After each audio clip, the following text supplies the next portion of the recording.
When life hurts. So our focus this month is on the book of Job and the wisdom of suffering. Think about that for a moment. That's quite a theme that the Bible and God brings us in the middle of a beautiful summer. The wisdom of suffering. 42 chapters, that's the length of Job, which makes it one of the longest books in the Bible and certainly the Old Testament. But it's possible we're not that familiar with Job. I remember somewhere in the earlier years of my life being told that having the patience of Job would be a good thing. Now that I've spent some time in learning the message of Job, I realize how shallow and impoverished an understanding it is to simply be told to have the patience of Job. There is so much more that God teaches us through this powerful book in the Old Testament. If you worshiped last Sunday, you received a wonderful introduction from Dave as he shared with us. Dave's got a group up at family camp this week at Pine Lake. But for those who enjoyed a long 4th of July weekend away, hopefully far from any suffering, let me reset the scene. The story of Job begins. There was a man in the land of Uz whose name was Job. Those are the opening words in chapter 1. Now, this beginning signals that Job is a particular kind of Bible book, that it's best to understand Job as a parable rather than as a historical story. Better to understand Job as a story that tells a lesson for faith rather than as a historical event. Now, this is a pretty important insight into the Bible. If you are like our confirmation students and you memorize the books of the Old Testament, I see some of my confirmation alums out there. I could really pick on you right now, but I won't do it. But they know, they remember Joshua, Judges, Ruth, 1st and 2nd Samuel, 1st, 2nd Kings, 1st, 2nd Chronicles, Ezra, Nehemiah, Esther. All of these books that precede Job were written about a specific time in Old Testament history, the history of the people of God, about specific time and place through the life of very specific people who lived in history. Job is another kind of a story. Job comes right after those books, but it's a very different kind of story. Job is a once upon a time in a land long ago and far away kind of story. It's the kind of story that we heard Jesus tell frequently, such as there once was a man who went down to Jericho and was set upon by thieves. Or when Jesus would tell a story like, there once was a man who had 2 sons, and the youngest son asked for his inheritance. And Jesus would tell a story with an important lesson for faith. Job is this kind of story. These are powerful Bible lessons, but we misunderstand them when we think of them as being pure and literal history. For example, the land of Uz, there are some vague references a couple of other times to this location in Scripture, but scholars have no idea where it even was. They've speculated where this place could have even existed, and they're not sure. So last week began chapter 1 and the early parts of chapter 2, and the story of Job unfolds with this strange wager between God and Satan.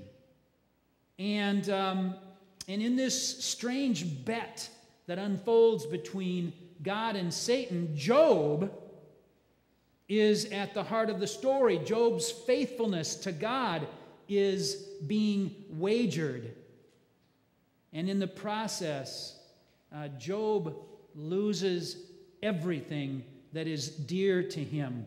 His vast wealth and properties all destroyed. His 7 sons and 3 daughters die.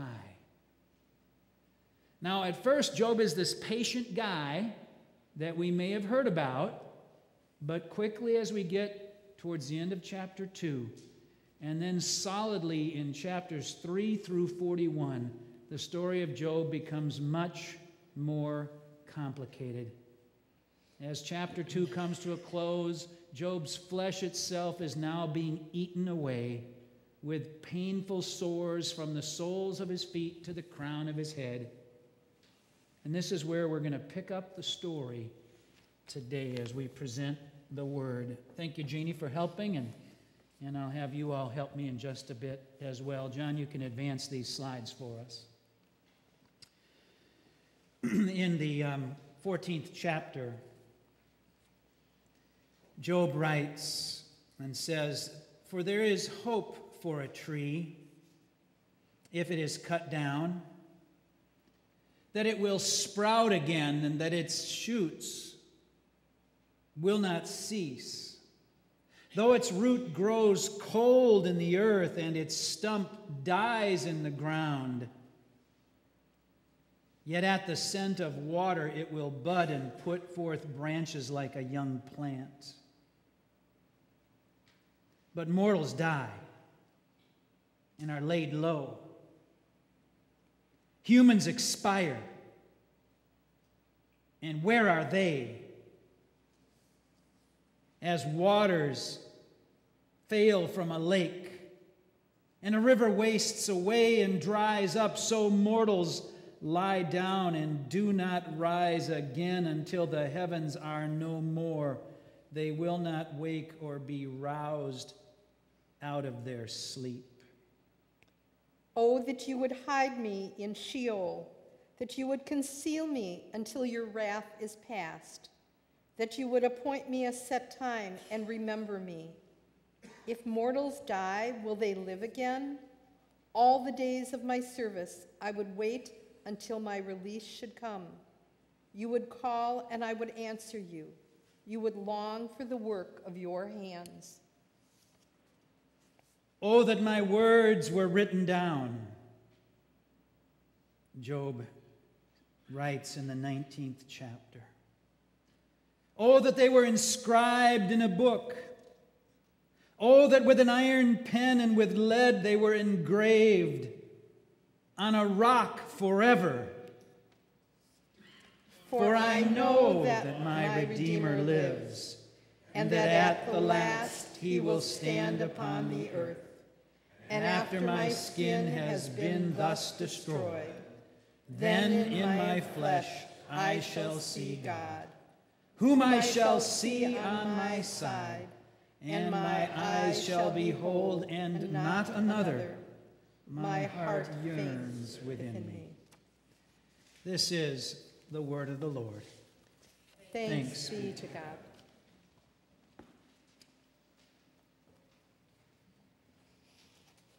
So Job is from a section of the Bible known as the books of wisdom and poetry. Again, rather than Joshua, Judges, Ezra, Nehemiah, Esther, these books of history and historic persons, Job is grouped with the wisdom and the poetry of the Psalms, the Proverbs, Ecclesiastes, Song of Solomon. Job's poetry is on display today in this powerful phrase, the scent of water.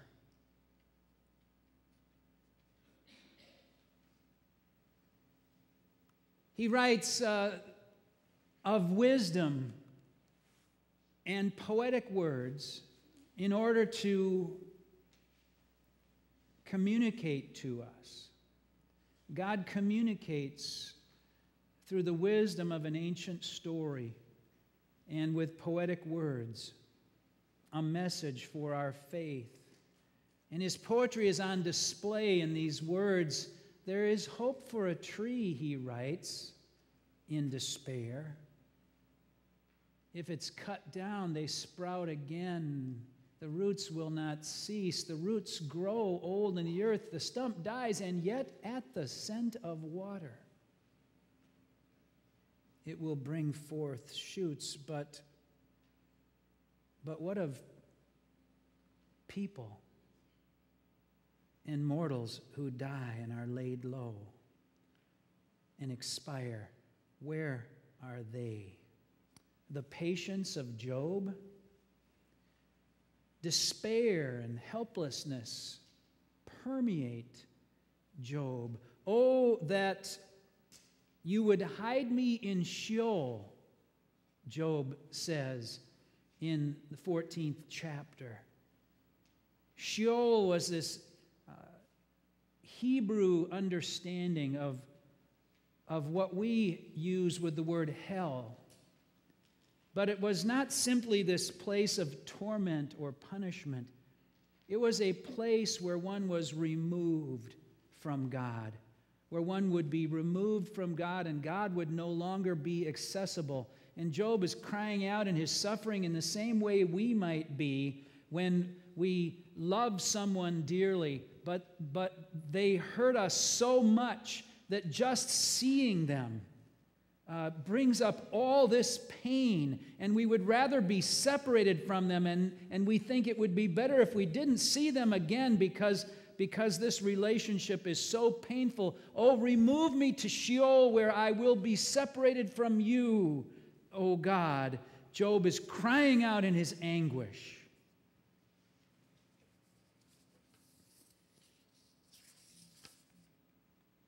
As Dave highlighted last week, Job's friends enter the story, and they play a prominent place at different times between chapter 3 and chapter 41, this long expose of understanding Job's suffering. And at first, it's good. The friends come to Job. It starts out well, as it might when we care about people who are suffering and we go to them. That's the right idea, to go and be present with them. But then Job's friends do what we do, and that is they think they need to say something to straighten everything out and explain away this suffering to Job. And they say things like, your children are in a better place. Or things like, this was God's will. There is a reason for everything. A pastor once counseled a family whose child was stillborn. The family had waited and waited for the birth of their child. And at the time of birth, the doctors could find no heartbeat. And in their anguish, a pastor said, something in your past must have been done to lead God to do this. Job's friends spoke in this kind of a fashion. They meant well. They thought they understood God. But Job would not accept such teachings. And neither should we. Job would not pass on such explanations for the reality of suffering, and neither should we. Instead of these feeble explanations, Job cries out, I know that my Redeemer lives, and that at the last he will stand upon the earth, after my skin has been thus destroyed, then in my flesh I shall see God, whom I will see on my side. My eyes shall behold my Redeemer and not another. Oh, my heart yearns within me for this to become reality. This verse contains a very important word, significant in the entire Bible. A redeemer was, first of all, a common human word, a legal reference. The word goel in Hebrew that refers to a family member or a loved one who fulfills another person's obligation in a time of need. A goel, a redeemer, stands in for the loved one. They have this person's back. They stand up for them. They save them. The goel, the redeemer, is a really important word at the experience that is the heart of our faith. Becomes this very important word as the Bible story enters the New Testament, as we hear that Jesus is our Redeemer, the one who has our back, God who is on our side. There is an inexplicable hope. It's unexplainable, the hope that exists in the heart and in the midst of Job's suffering. Where does this hope come from? Job himself cannot explain. There is no reason for Job to believe. There is yet this undeniable life force present that will not accept catastrophe as God's will. And it becomes very clear as the story of Job unfolds that this life force is God. Well, Job's poetry has been set to music many times, right? I think of that lovely anthem Keith Green used to sing, "There is a Redeemer, Jesus, God's own Son." You tell Egg I sang that one. She loved that one.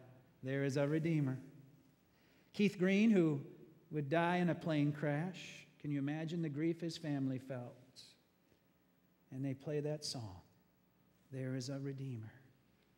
We know that song, right? We sing it together. I know that my Redeemer lives. What comfort this sweet sentence gives. What comfort this sweet sentence. Outside we'll sing it like this. My Redeemer lives. My Redeemer lives. Gets kind of bouncy, but you know, whether we sing it as a sweet melody, or whether we sing it triumphantly as a statement of theology, or whether we sing it buoyantly and clap, if we sing with Job about a living Redeemer, we sing with tears streaming down our face as our soul clings to God, as our heart grips God in the face of everything that says there is nothing. Inexplicable hope. Now, I'm struck by the stories that we've collected. Maybe in your At One pages you found a copy of what I've called Atonement Job stories, or the cover says personal stories from Atonement. These are stories of members and friends of the church that we have the privilege of walking with as a community of faith. My only lament is that this book is not a lot longer. I collected just a few and put them together, and had we started earlier, this would be a much longer book with many, many more stories. But I'm struck as I think about this inexplicable hope by some thoughts that Sandy Trader shared. It's in the book. You can read these for yourself. In fact, you'll notice under my encouragement to take this word and invite God to live in your week, that under reflection to discussion, the first question is, which one of these Job stories from Atonement impacts you the most? I invite you to read them and talk about that with your loved ones, with your faith companions, among these other questions. But anyway, Sandy's story recalls the dark days when her 20-year-old son, Jason, was struggling to survive Hodgkin's lymphoma. I remember visiting Jason in those days. It was particularly impactful for me because he was about the same age as my oldest son. They swam at swim meets together back in those high school days. Jason was a fighter. I remember visiting him one day as he was setting his jaw for yet another round of treatment, as he and his parents clung to this inexplicable hope. He looked at me and he said, "Cancer's a bitch." And I knew he didn't want to say that word in front of the pastor. But there wasn't a better word at that moment for the hell that young man was fighting. And yet his hope was alive, and his courage. And it is this inexplicable hope in the middle of suffering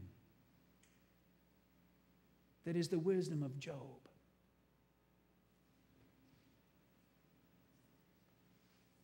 See, it all comes down to smelling the scent of water. We're going to baptize two little angels today as their journey in faith is starting, and we stand outside there amongst the trees and the beauty of the earth and acknowledge the realities that no human being would choose to want to be acknowledging, that suffering is real.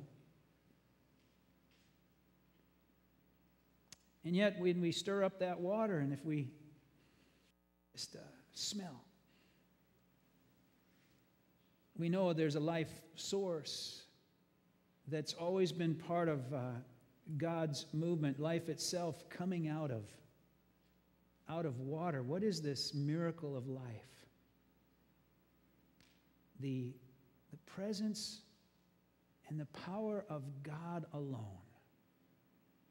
Inexplicable hope and life, because always and forever our Redeemer lives.